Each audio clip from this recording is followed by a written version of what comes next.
Hello everyone, I am Akhil Rajratnam. Welcome to this week's weekly current affairs. So I've taken the most important current affairs from 26th of January to 1st of February. Okay, some of them we have already covered in our daily news analysis. So that links will be posted in the comment box. Okay, you can click on that link and you can get the detailed analysis of that particular session. All right. So moving on to first topic. So this is regarding the China's nuclear fusion reactor. So China has achieved a very significant advancement in the nuclear reactor. So Chinese nuclear reactor is the experimental advanced superconducting tokamak. It's often monitored as a yeast reactor. Okay. So we'll discuss what is this nuclear reaction, what is this nuclear fusion, what is the significance of this particular thing. Okay. All right. So what is regarding this news? China's yeast reactor, they have achieved a sustained steady plasma state of over 1000 seconds. So that was the news. So in nuclear reaction, we have two types of nuclear reaction is there. One is the nuclear fission reaction. Another one is the nuclear fusion reaction. Okay. So nuclear fission means two more important atoms will be there. Two small atoms will be there, and these two atoms will be joining together and it will be making a bigger atom. Okay, so this is known as nuclear fusion reaction. Two atoms are fused together. Nuclear fission means it's actually the opposite. One big atom will be there, and in that it will be while hitting with the nucleus, it will become two smaller atoms. Okay, so usually what the reaction which we are using for making this reactors is nuclear fission reaction only. Okay, but here we are talking about the nuclear fusion reaction. Why we are using nuclear fission is because nuclear fission is easy to conduct.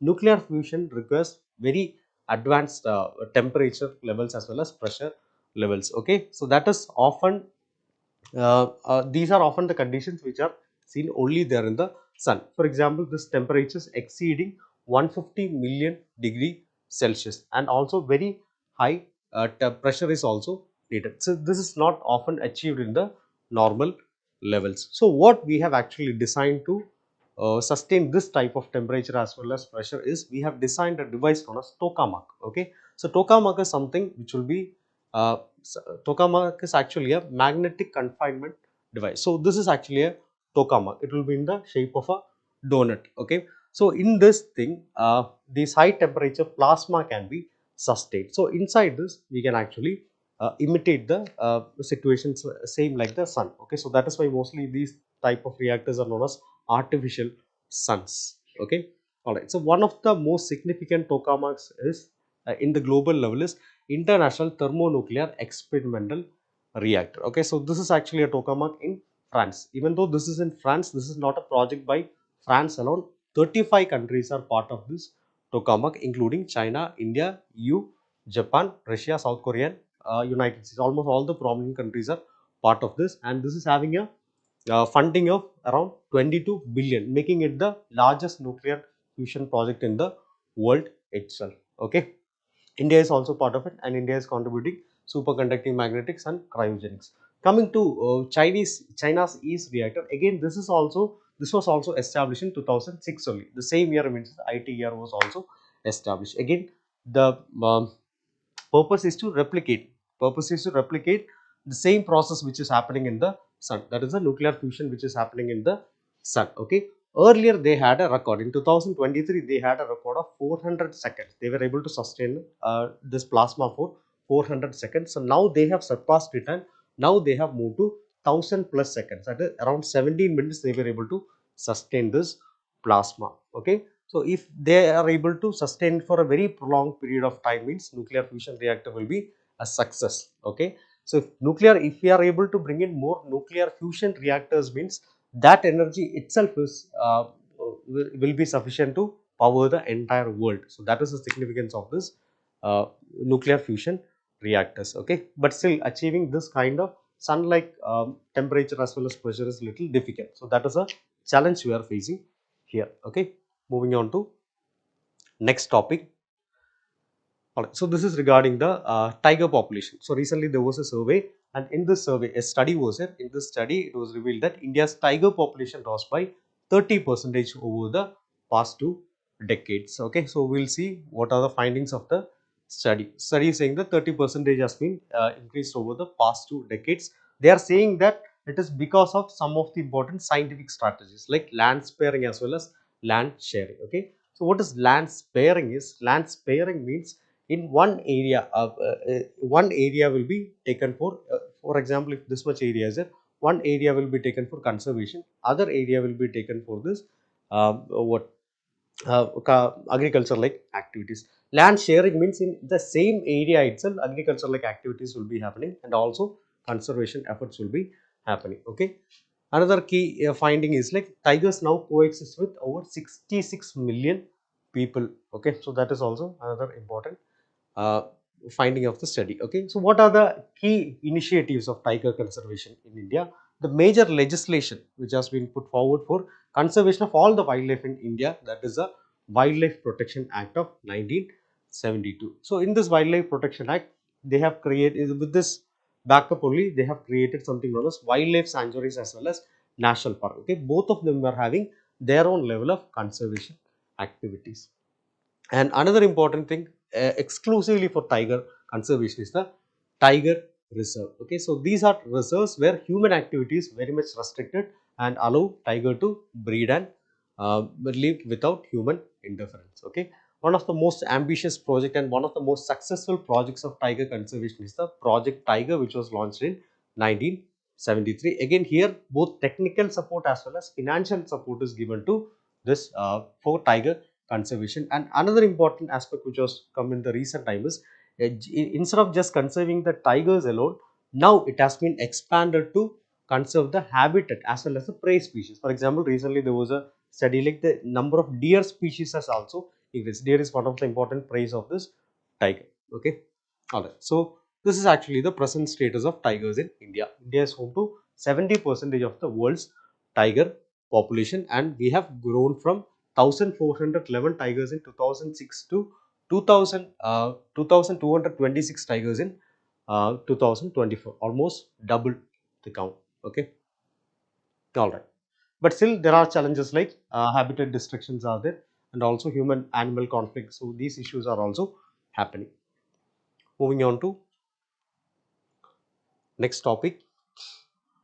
Again, this is regarding the ad hoc judges. So, Supreme Court has recently relaxed the appointment of ad hoc judges in the high courts. Okay, so here we will be discussing what is this ad hoc judges. So, like the name suggests, ad hoc judges means they are temporary judges. Temporary judges, and ad hoc judges can be either in high court or in Supreme Court. This particular thing is regarding the ad hoc judges in high court. Okay, so for high courts, the provision of ad hoc judges is taken from Constitution under Article 224A. 224A. So with this, the Chief Justice of High Court, he can, with the approval of President and consent of a retired judge, he can appoint a retired High Court judge as a temporary judge. Okay. The appointment procedure is initially a memorandum of procedure will be memorandum of in a memorandum of procedure in 1998 only this procedure is outlined. Okay, so process is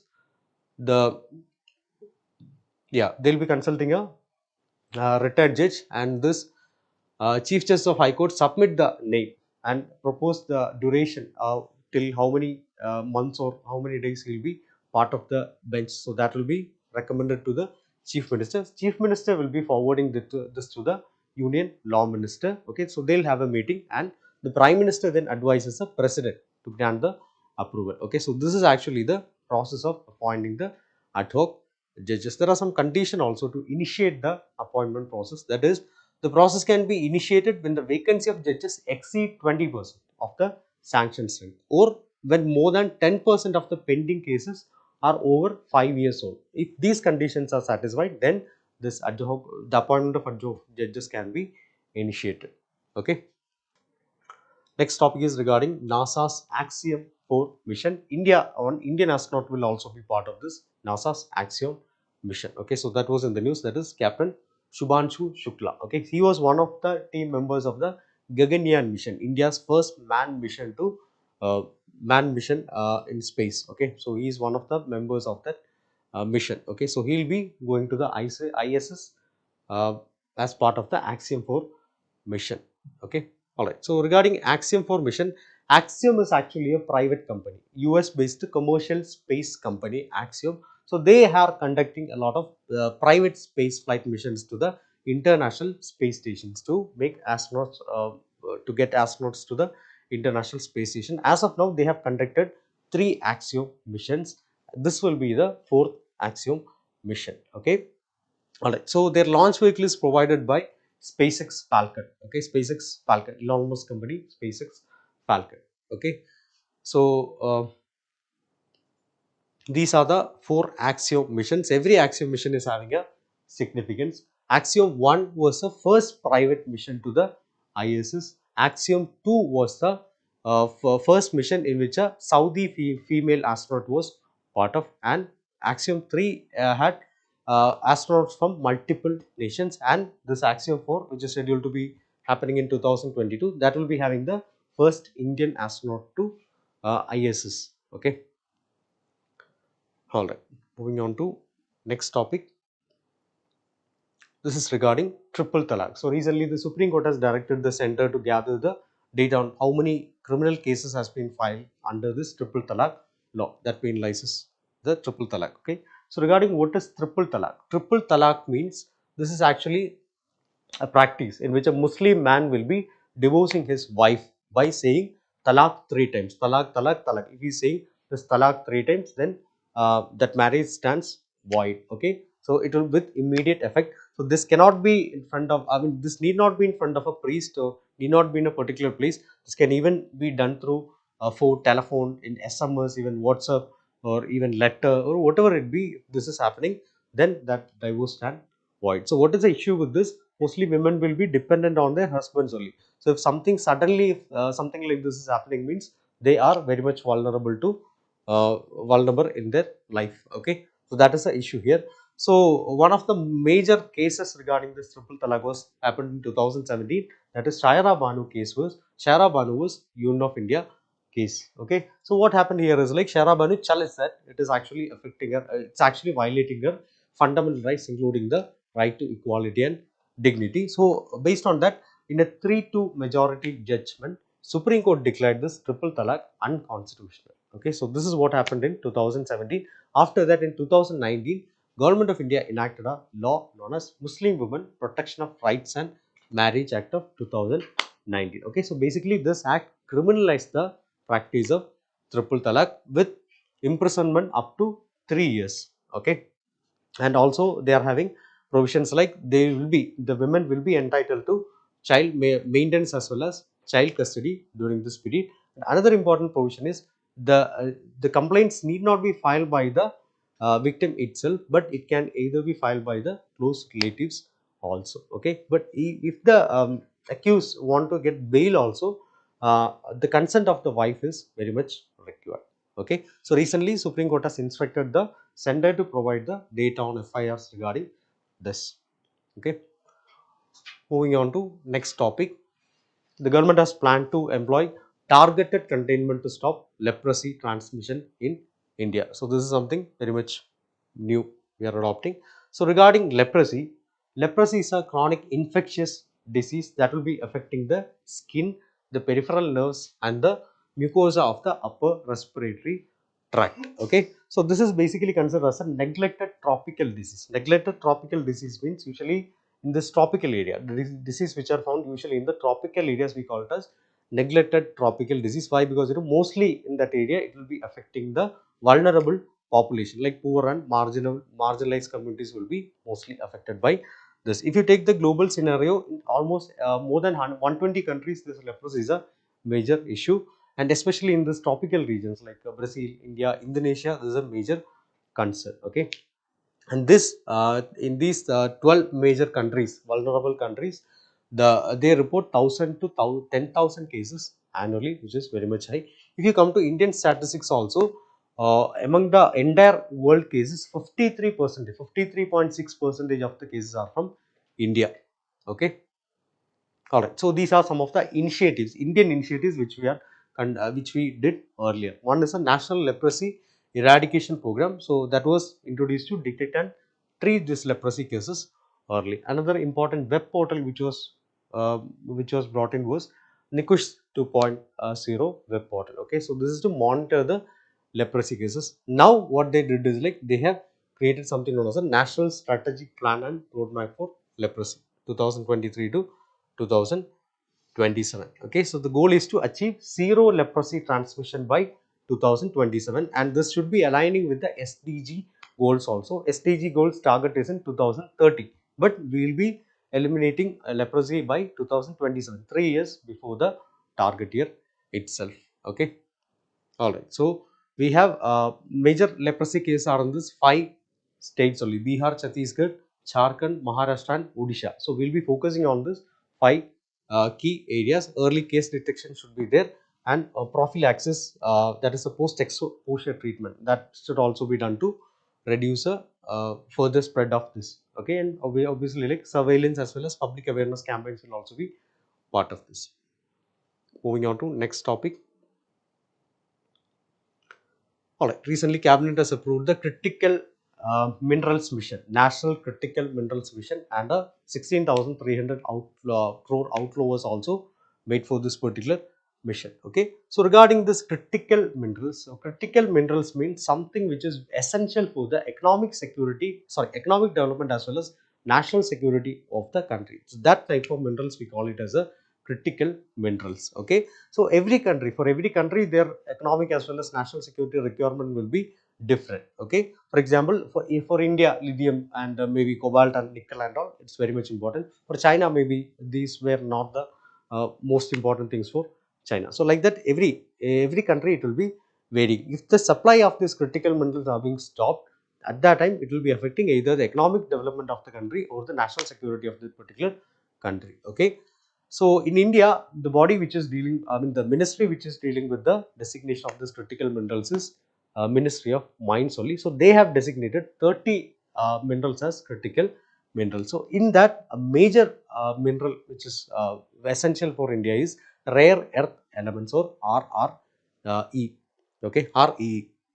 So, and the 70% of the India's rare earth imports are coming from China. Okay, so basically these critical minerals are very much essential for national security as economic development, and India and China are not having that much very good relation. So if China and India are having some escalated tensions are happening, means they can stop the supply of these rare earth metals, and it will be affecting both the economic development as well as national security of the country. Okay, that's a very important thing.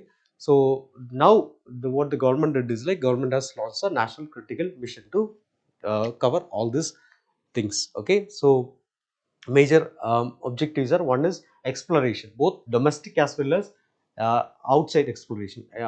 Outside exploration will be part of it. Okay, for that we have our own dedicated organizations are there, and mining will be there, processing will be there, and also recycling will also be there. For example, in some old electronics and all, some critical minerals will be there and it will be thrown out. Okay, so now if we are taking that particular electronics and if we are recycling it, and we are able to recover that particular mineral, means we can use it for the future product also. Okay, all right, next one, Guillain-Barré syndrome. Okay, so recently Guillain-Barré syndrome has been there has been a major outbreak of Guillain-Barré syndrome in the Pune. Okay, with around 73 reported cases. So what is this Guillain-Barré syndrome? So Guillain-Barré syndrome is a rare autoimmune neurological disorder. So that will be affecting the peripheral nerves. Okay, peripheral nerves, and the symptoms will be muscle weakness will be there, and even it can lead to paralysis. Okay, so so what is this autoimmune disease? Autoimmune disease means the body's immune system begin to attack its own cells. Okay, so this is known as autoimmune system. Here the immune system is destroying the myelin sheath. Okay, myelin sheath is a fatty layer wrapped around the nerve cell, so that will be affected by the body's immune system itself. So this condition is known as Guillain-Barré syndrome. Okay, Guillain-Barré syndrome. So this condition can gradually develop over days or weeks. This condition can gradually develop. In estimated instances, 1 to 2 cases per 1 lakh people. Okay, but as of now, in Pune around 73 reported cases were there, and also one reported death is also there in this Pune. Okay, that is Guillain-Barré syndrome. So these are the treatments for Guillain-Barré syndrome which are available. Guillain-Barré syndrome is nothing like, it cannot be recovered, but still sometimes it will take some time for this recovery, maybe months also it will take for recovery. So these are the treatments. One is plasma exchange, another one is intravenous immunoglobulin, and other than that we have supportive care and rehabilitation. Moving on to next topic.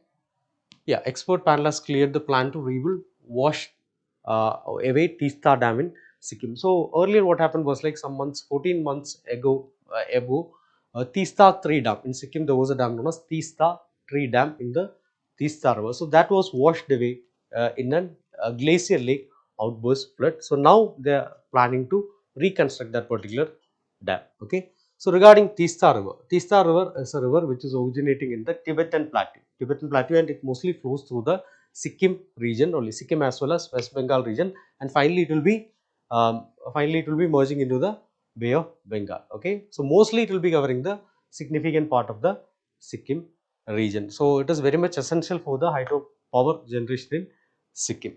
Okay. Alright, so Tista 3 dam collapsed due to this glacial lake outburst flood.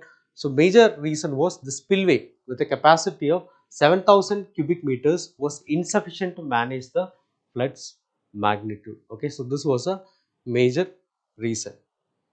And also another reason was, like, the old dam, it was mostly made up of mixed rock concrete structure. So now in the new design they are actually incorporating all the things which are incorporating all these changes which are not which will again be beneficial in the future. Okay. All right, so new dam will be constructed with only concrete, unlike the older structure. Again, the spillway capacity was also increased to 19,946 cubics. Okay, they are also having an early warning system to avoid this kind of disasters, and also a control room relocation was also there. All right, next one. Indian space program breaks into 2025 in the mission mode. Okay, mission mode. So 2024 was a very important year for India. We had a very significant development. So 2025 also we are planning to keep up with that particular momentum. So these are the key developments in 2025. One is the PSLV C60 mission. PSLV C60 mission. So here PSLV is a polar satellite launch vehicle. So PSLV is come up with a new C60 mission. So PSLV is said to be the workforce of ISRO. So that is one of the major or most successful launch vehicles in the world itself. Okay. So two important missions in which PSLV was part of. One is a space docking experiment. Space docking experiments mean we will be sending two important modules, and we will be docking that particular two important modules in the space itself, and we were successful in conducting that also. Another, that is SpaceX experiment. Another one is the Poem 4 orbital test bed phase. Okay, in PSLV usually will be having four stages are there. Solid will be there, liquid will be there, again solid will be there, liquid will be there. Okay, usually we will be using this three stages only. So in this mission we are planning to use that fourth stage also. Okay, so that is this Poem mission. So both of these are very much important for the future missions like Chandrayaan 4. We had Chandrayaan 3 was a success. So like that way we are planning to move to Chandrayaan 4 also. Another one is Bharatiya Antariksha Station. So this will be India's space station, like International Space Station. This will be India's space station, and it will be completed by the end of 2030. SpaceX is a very important mission for India's space initiatives. Okay. And finally we have the new generation launch vehicle. So we have PSLV, we have GSLV. Now we are planning to have NGLV also. New generation means one, it is very powerful, even powerful than the GSLV or LMV3 also, LVM3 also. And another one, it will be reusable. Reusable means usually now when we are launching the rocket means it will be, we cannot use it again. It will be in the space, like it's space debris itself. So what this NGLV will be doing is, it will be bringing back the rocket. The NGLV can be brought back to Earth, and again it can be reused. So if something can be reused means obviously it will be again cost effective also. Okay, so that is NGLV. All right. Next one, there was talks regarding, yeah, there were talks regarding that genocide conventions are not much followed, especially in this Gaza crisis and all, that is not followed. Okay, so basically genocide is something which is defined in the 1948 Genocide Convention. So what is genocide? What is genocide? Acts committed with intent to destroy a whole or in a part of national, ethnic, or racial or a religious group. Okay, some of the important genocides which happened in the history. One is the Holocaust of 1941-45. The Nazis, the Hitler's Nazis, they killed, exterminated a lot of Jews. That was it. Another one is the Cambodian genocide. Cambodian genocide will kill around 2 million people. Another one is a very infamous Rwandan genocide, which killed around 8 lakh to 10 lakh people. And another one is a Srebrenica massacre, which killed around 8,000 Bosnian Muslims. And another one is the Darfur, which happened in Sudan. It killed around 2 lakh people. Okay, 2 lakh people. And this Gaza crisis is also said to be a becoming a genocide, exterminating a particular population. Okay, so the global initiatives against genocide. One is the Convention on Prevention and Punishment of Crime of Genocide. So this is basically the first international treaty to codify genocide as a crime. So this convention is having some obligations on the state. One is to prevent and punish the act of genocide. Every country has to, technically every country has to enact a national legislation on to criminalize this genocide, and also it should be cooperating with other countries regarding this prosecution of offenders. Even though India is a signatory of this convention, India has not made a legislation regarding genocide, but India has other legislation which will be covering this genocide also. Okay. All right. Another one is Roman Statute of International Criminal Code. Again, here also genocide has been listed as the most serious crimes of concern of international community. Okay. All right. So ICC, International Criminal Court, they have jurisdiction of genocide if a state is unwilling or unable to prosecute the crime, or if the crime is referred by the UN Security Council. Okay. We have another important body regarding genocide, that is International Court of Justice, which is under UN only. So if states are involved in this, if two state parties are involved in this genocide, means at that time this International Court of Justice will be involving. Okay. All right. So these are the topics for this week's. These are the important prelims related topics from this week. So we have already covered most of these topics in our daily news analysis. The links will be posted in the chat box, so we can click on that and go to the detailed analysis. Okay. Thank you.